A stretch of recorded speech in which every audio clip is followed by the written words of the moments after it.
అండి welcome back to our channel. మేమైతే ఈరోజు వడియాలు అయితే పోస్తున్నాము, బియ్యపిండి వడియాలు.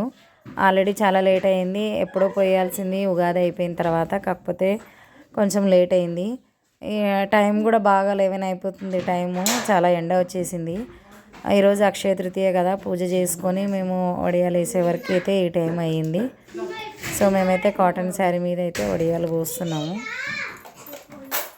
ఇక్కడైతే నేను మా అత్తయ్య కలిసి అయితే వడియాలు పోస్తున్నాము. మా పాప కూడా ట్రై చేస్తుంది కానీ రావట్లేదు తనకు. ప్లాస్టిక్ కవర్ మీద పోయకుండా చీర మీద పోస్తున్నావు. అత్తయ్య చీర మీద పోయాలి, కాటన్ చీర మీద. ఎందుకంటే ప్లాస్టిక్ కవర్ మీద పోస్తే ఇప్పుడు మనం వేడివేడిగా పోస్తున్నాం కదా, అదంతా ప్లాస్టిక్ కరుగుతుంది, కరిగి మళ్ళీ మనకే హెల్త్లు పాడవుతాయి. అందుకే మనము ఇలా జంతికల గొట్టంతోనే పోయాలి. అది కూడా కాటన్ చీర మీద పోస్తే మనం సాయంత్రం వరకు కొంచెం నీళ్ళు చల్లుకుంటే అవి ఈజీగా వచ్చేస్తాయి. ప్లాస్టిక్ కవర్ మీద పోయకండి మీరు కూడా వడియాలు. సబ్స్క్రైబ్ చేసుకోండి.